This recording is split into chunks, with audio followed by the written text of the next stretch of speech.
Hello friends, नमस्कार। स्वागत है आप सभी का आपके अपने यूट्यूब चैनल टारगेट विद के में। आज की इस क्लास में हम डिस्कस करेंगे एस्टेट 2021 को, यानी 2 जनवरी 2021 को जो एस्टेट का एग्ज़ाम हुआ था पीजीटी लेवल का, ये लेवल 3 का कह सकते हैं। उसमें साइकोलॉजी का जो पार्ट था हमारा, सीडीपी का चाइल्ड डेवलपमेंट एंड पेडागोजी, बाल विकास और शिक्षा शास्त्र, जो ये मोस्ट इम्पोर्टेंट पार्ट रहता है लेवल 1, लेवल 2, लेवल 3 सभी के लिए, क्योंकि ये सबसे बड़ा पार्ट रहता है, कॉमन पार्ट है सभी के लिए। सभी के चाहे वो किसी भी विषय से एग्जाम दे रहा हो, हिंदी, इंग्लिश, मैथ, साइंस, किसी भी विषय से चाहे दे रहा हो, तो सभी के लिए इंपॉर्टेंट फैक्टर रहता है। इसके जो 30 क्वेश्चन होते हैं, तो हमारा टारगेट जो स्कोर होता है 90, उसको अचीव करने में ये पार्ट है वो सबसे अहम भूमिका निभाता है। इस साइकोलॉजी पार्ट का या सीडीपी पार्ट के आंसर की संभावित आंसर की है वो करने की कोशिश करेंगे।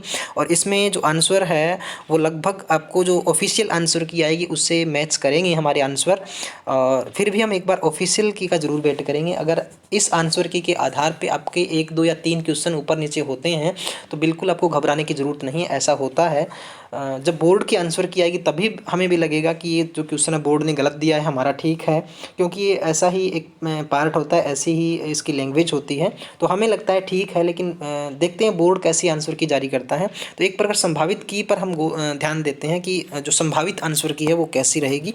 जो पहला क्वेश्चन है, निम्नलिखित में से कौन सी सही विशेषता नहीं है, यानी विकास की कौन सी विशेषता सही नहीं है। तो पहली इसकी विकास में परिवर्तन होता है, ये भी है। दूसरा है जो प्रारंभिक विकास है प्रवर्ती विकास से अधिक महत्वपूर्ण है, ये भी होता है। और विकास में व्यक्ति की भिन्नता होती है, ये भी होता है। तो इसका जो सही उत्तर है वो हो जाएगा तीसरा। जो विकासात्मक पैटर्न है वो अपूर्वानुमान में होते हैं, इसका मतलब पहले से ही जो अनुमान है उसके आधार पे बात कही गई है। तो ये तीसरा आंसर इसका सही हो जाएगा।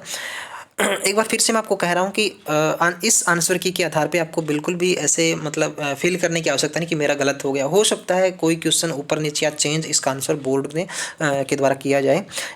दूसरा क्वेश्चन है, निम्नलिखित में से कौन सी प्रेरकों के मापन के हेतु अप्रत्यक्ष विधि है। तो अब की बार जो एग्ज़ाम आया है उसमें सभी पार्ट में जो नेगेटिव सेंस वाले क्वेश्चन हैं वो ज़्यादा पूछे गए हैं। खास करके साइकोलॉजी में नहीं है, अप्रत्यक्ष है या इस तरीके से क्वेश्चन है वो ज़्यादा पूछे गए हैं। तो थोड़ा सा क्वेश्चन को हम ध्यान से पढ़ेंगे। वह तो अप्रत्यक्ष विधि है। तो अप्रत्यक्ष विधि में अगर हम बात करें तो वाक्य पूर्ति विधि, प्रश्नावली विधि, चेकलिस्ट, साक्षात्कार, 4 दिए गए ऑप्शन। तो इसका आंसर की अगर हम बात करें तो एक तो वाक्य पूर्ति और एक चेकलिस्ट है। इन दोनों ऑप्शन में थोड़ा सा डाउट है। अब इसको एक प्रकार हम पेंडिंग में रख लेते हैं, क्वेश्चन को डाउटफुल रख लेते हैं। तो वाक्य पूर्ति तकनीक और चेकलिस्ट, इन दोनों में डाउट है थोड़ा सा। देखते हैं बोर्ड कौन सा आंसर इसका देता है।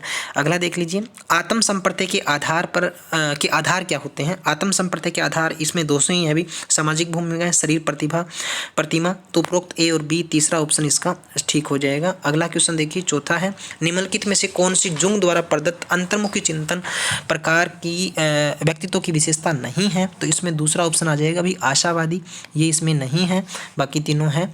अगला क्वेश्चन है, 16 वर्ष की आयु तक मस्तिष्क का भार है, वेरी इजी क्वेश्चन है। इसका लगभग जो दूसरा क्वेश्चन है आंसर है वो बिल्कुल सही माना जाएगा। लगभग ये 1350 के आसपास इसका होता है सही, और 1300 के आसपास, यानी 1200 से 1400 के बीच में इसका आइडिया है वो रखा गया है। तो ये इसका सही आंसर है।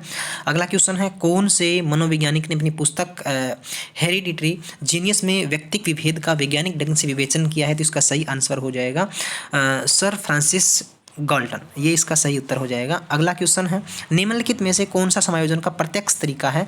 तो प्रत्यक्ष तरीका इसमें जो दिया गया है वो युक्तिकरण है। ये क्वेश्चन एस्टेट में एक बार पहले भी आया हुआ था, ठीक है। तो समायोजन का प्रत्यक्ष तरीका है, सीधा डायरेक्ट रूप से। अगला क्वेश्चन है, निम्नलिखित में से कौन सी उन्मुक्तता कोहलबर्ग के द्वारा दिए गए नैतिक विकास के सिद्धांत के उत्तर रूढ़िगत स्तर के अंतर्गत आती है। तो इसका जो सही उत्तर है वो हो जाएगा ऑप्शन नंबर 2, सामाजिक अनुबंध। ये इसमें सही हो जाएगा। बाकी इसकी सारी स्टेजेस सही हैं, तो दूसरा आंसर है उसका सही हो जाएगा। निम्नलिखित में से कौन सी किशोरावस्था की विशेषता नहीं है। तो इजी सा क्वेश्चन है। तो इसमें पूछा गया है, ऑप्शन दिए गए हैं, संवेगात्मक स्थिरता, विरोधी मानसिक दशाएं, व्यवसाय की चिंता, वीर पूजा की भावना। तो लास्ट के तीनों हैं वो तो किशोरावस्था की विशेषता होती है, लेकिन संवेगात्मक स्थिरता यानी इमोशन में स्थिरता है, स्टेबिलिटी है, वो नहीं होती किशोरों में खास करके। और स्टेनली हॉल ने इससे संबंधित परिभाषा भी दी थी, जो है किशोरावस्था है बल, तनाव, तूफान तूफान, अकड़, परिवर्तन की अवस्था है। तो इसी आधार पे हम कह सकते हैं कि संवेगात्मक स्थिरता उनमें नहीं होती, इमोशन वो है बदलते रहते हैं, उनका कंट्रोल भी नहीं रहता बहुत से बच्चों पर।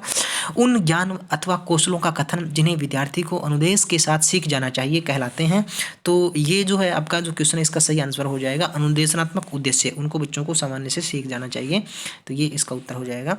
अगला क्वेश्चन है, निम्नलिखित में से कौन सा अच्छी स्मृति का लक्षण नहीं है? नेगेटिव फिर पूछा गया है। तो तीव्रता है, शुद्धता है, सही सामग्री का सही समय पर धारण करना ये भी है, तो औसत जो धारण है, एवरेज रिटेंशन है, ये इसका उत्तर हो जाएगा। तो ये थोड़ा सा अच्छी स्मृति का एग्जाम्पल नहीं है, औसत रूप से, एवरेज रूप से इसको धारण करना अच्छी का नहीं है। निम्नलिखित में से कौन सा संप्रत्यय वंडुरा कि सामाजिक अधिगम सिद्धांत से संबंधित नहीं है? नेगेटिव फिर पूछा गया है क्वेश्चन, तो इसका सही उत्तर हो जाएगा अनुकूलन इसमें नहीं आता, मॉडलिंग आता है, अनुकरण आता है, अवलोकनात्मक अधिगम ये भी आता है।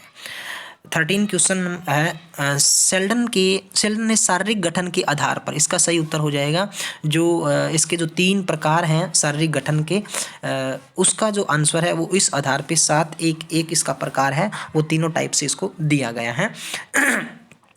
यानी प्रबल एंडोमार्फ जो व्यक्ति है वो यहाँ से लिया गया है इसका क्वेश्चन, इसकी स्टेटमेंट है, इसकी श्रेणी है वो 7-1-1 ये बनेगी, 1-7-1-1-1-7 4-4-4, तो ये तो होती ही नहीं है, तो इसका जो सही आंसर है वो ये पहले वाला हो जाएगा। अगला है, एरिक्सन के अनुसार व्यक्तित्व विकास की 5वीं अवस्था कौन सी है? तो एरिक्सन की टोटल जो इसकी व्यक्तित्व विकास की अवस्था है वो 8 होती है, और इसमें पूछी गई है 5वीं कौन सी है? तो जो 5वीं अवस्था है वो आपकी पहचान भूमिका भ्रांति है, ये हो जाएगा, इसका दूसरा आंसर हो जाएगा। अगला है, निम्नलिखित में से कौन सा गिलफोर्ड द्वारा प्रदत्त सृजनात्मकता का तत्व नहीं है? नेगेटिव फिर पूछा है, इसमें तो दूसरा ऑप्शन सही आ जाएगा अभी, उद्भवन। अगला है, निम्नलिखित में से कौन सा अधिगम के धनात्मक स्थानांतरण का प्रकार नहीं है? तो धनात्मक स्थानांतरण का प्रकार नहीं है पूछा गया है, तो इसमें जो पार्श्व ये भी होता है, क्रमिक ये भी होता है, क्षैतिज ये भी होता है, शून्य स्थानांतरण मतलब ये धनात्मक में नहीं आया, तो सीधा पूछा है धनात्मक स्थानांतरण का प्रकार। तो शून्य स्थानांतरण का मतलब न तो उसमें ऋणात्मक है ना धनात्मक है, तो शून्य, ये जीरो ट्रांसफर हो गया, ये ट्रांसफर टाइप ऑफ ट्रांसफर है, इसमें हमने देखा था। अगला क्वेश्चन है, निम्नलिखित में से कौन सी फ्रायड द्वारा प्रदत्त मनोलैंगिक अवस्था नहीं है? तो इसमें जो ऑप्शन नंबर पहला है, शेषनावस्था ये भी होती है, गुद्धावस्था, मुखावस्था ये भी होती है, तो स्वायत्त अवस्था है, एटोनोमी अवस्था यानी जो एरिक्सन की जो अवस्था है ये इसमें नहीं आती, तो ऑप्शन नंबर 2 है वो इसका आंसर हो जाएगा, ये एरिक्सन की है। अगला है, किसने कहा कि मनोविज्ञान जीवित जीव जंतुओं के बर्ताव का धनात्मक विज्ञान है? तो ये जो जीव वैज्ञानिक है उसकी परिभाषा है, उन्होंने परिभाषा दी है, तो इसमें जो ऑप्शन नंबर 1 है सर विलियम मैकडूगल इसका उत्तर हो जाएगा, बाकी 3 ऑप्शन नहीं है। अगला है, निम्नलिखित में से कौन सी शिक्षा मनोविज्ञान में अध्ययन की मनोभौतिक विधि नहीं है?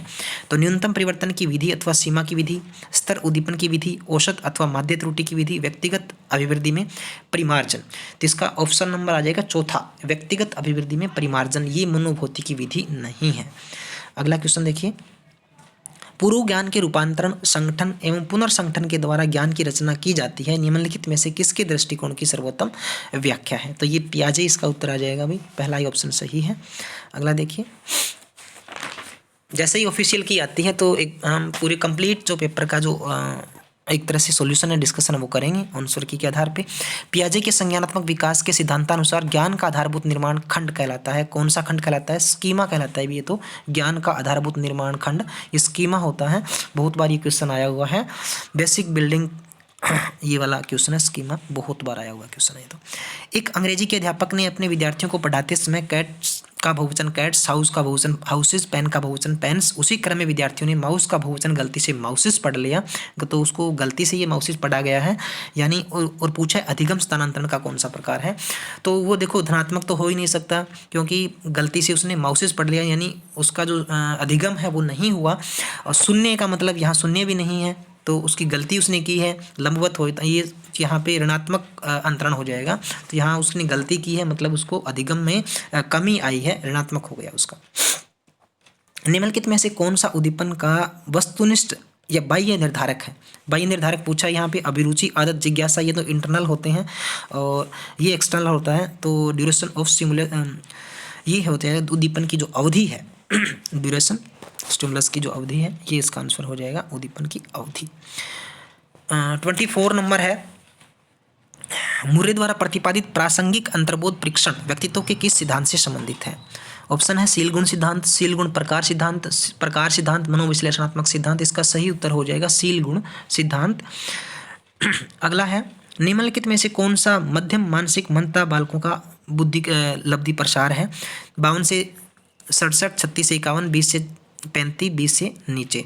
तो देखिए, अगर हम बात करें सामान्य बुद्धि लब्धि की तो 90 से 110 होता है, और लेकिन अगर हम बात करें मंदता की या जो मंद बुद्धि है उन बालकों की, तो वो लगभग 70 से जो कम 70 से कम IQ वाले बच्चे हैं वो होते हैं, वो सारे के सारे किस में आते हैं? मंद बुद्धि में आते हैं। लेकिन इसमें मंद बुद्धि के जो टाइप्स हैं उनमें से ही क्वेश्चन पूछा गया है, तो इस क्वेश्चन का जो हमारा आंसर हो जाएगा वो 36 से 51 हो जाएगा। मध्यम मंदता वाला क्वेश्चन है वो। अगला है, इसमें निम्नलिखित में से कौन सा एडलर द्वारा प्रदत्त व्यक्तित्व विकास हेतु जीवन शैली का प्रकार नहीं है? तो आलसी टाइप इसमें नहीं दिया गया है, ऑप्शन 1 सही हो जाएगा। रोरसा शाही दफा परीक्षण में कितने कार्ड प्रयोग में लाए गए हैं? तो पहला ऑप्शन, इसमें 10 जो कार्ड है वो हो जाएंगे। इसमें 5 जो कार्ड आपके जो ब्लैक एंड वाइट कार्ड होते हैं, और 2 कार्ड होते हैं ब्लैक वाइट प्लस रेड इसमें होता है, और 3 कार्ड होते हैं वो विभिन्न रंगों के होते हैं। तो ये इसका रोरसा शाही दफा परीक्षण के जो कार्ड है उनके जो अलग अलग होते हैं। तो इसमें 3 प्रकार के जो कार्ड है, टोटल 10 कार्ड होते हैं इसके अंदर। अगला क्वेश्चन है 28 नंबर, निम्न में से कौन सा मूल्यों की दृष्टि से स्प्रेंजर द्वारा दिया गया व्यक्तित्व का प्रकार नहीं है? तो इसमें जो सुडोल का है वो इसका ऑप्शन नहीं है, बाकी तीनों इसमें सारे ऑप्शन आ जाएंगे। अगला है, निम्नलिखित में से थोर्नडाइक द्वारा दिया गया अधिगम का गुण नियम कौन सा है? देखिए, अधिगम ने 2 प्रकार के नियम दिए, मुख्य नियम और गौण नियम। मुख्य उसके 3 नियम थे, गौण नियम 5 दिए थे। तो इसमें 3 मुख्य नियम है, तत्परता का, अभ्यास का, प्रभाव का। तो ये एक गौण नियम है इसके अंदर। तत्परता, अभ्यास, प्रभाव का ये मुख्य नियमों में आता है। प्रभाव के नियम को संतोष और असंतोष का नियम भी कहा गया है। अगला क्वेश्चन देखिए, निम्नलिखित में से कौन सी किशोरावस्था की सही विशेषता नहीं है? तो नहीं पूछा है। किशोरावस्था, बाल्यावस्था, वयस्कावस्था के बीच की प्रवृत्ति अवस्था, परिवर्ती यानी बाद की अवस्था है, यानी अंत में, जिसको उत्तर अवस्था हम कहते हैं। तो किशोरावस्था में एक अस्पष्ट व्यक्तिक स्थिरता होती है। किशोरावस्था वयस्कावस्था की दहलीज पे, स्टेज पे होता है। किशोरावस्था वास्तविकताओं का समय होता है। तो ये ऑप्शन इसमें गलत है। तो वास्तविकता का ये समय नहीं होता। एडोलसेंस में वास्तविकताओं से मतलब भटक जाता है, अलग हो जाता है, उसमें अलग अलग प्रकार के जो इमोशन है वो स्तर नहीं रहते, तो वास्तविकताओं से परिचित इसमें नहीं होता। तो ये एक अलग स्टेज होती है। तो ये थे आपके CDP के 30 क्वेश्चन। आई होप लगभग क्वेश्चन इसमें ठीक होंगे। 2-3 क्वेश्चन ऊपर नीचे हो जाते हैं इसके पार्ट में। तो कोशिश यही रहेगी कि जैसे ही ऑफिशियल आंसर की आए, तो एक तो सभी आप लोग अपने अपने क्वेश्चन पेपर को ज़रूर देख लें। उसमें कहीं भी आपको डाउट लगता है तो वो क्वेश्चन आप मार्क कर लें। उसका सोर्स है अलग अलग बुकों से, जो बिल्कुल ऑथेंटिक बुक है, वहाँ से उनके सोर्सेज इकट्ठे कर लीजिए। और जैसे ही ऑफिशियल की आएगी तो बोर्ड इसका ऑब्जेक्शन ज़रूर मांगेगा। तो आपको किस किस क्वेश्चन पे ऑब्जेक्शन है, तो ऑब्जेक्शन आप ज़रूर करें ज़्यादा से ज़्यादा संख्या में, ताकि आपको 1-2 नंबर से अगर कोई क्वेश्चन रह जाता है, वो आपका बोर्ड ने गलत कर दिया, आपका सही है, तो उसका प्रमाण सहित आप बोर्ड को इसके मेल कीजिए। इसके लिए बिल्कुल जैसे ही की आएगी तो बोर्ड आपसे इसका ऑब्जेक्शन मांगेगा कि आपको आंसर की है, जो ऑफिशियल आंसर की भेजिए, इसमें कहीं डाउट है तो वो आप बता दीजिए, तो तब आप वो काम कर सकते हैं। तो ये हमारे साइकोलॉजी के 30 क्वेश्चन थे। आई होप आपके लिए यूज़फुल रहे होंगे। अगर वीडियो अच्छी लगी हो, जानकारी अच्छी लगी हो, तो प्लीज़ चैनल को लाइक, शेयर और सब्सक्राइब जरूर कर दें। Thank you.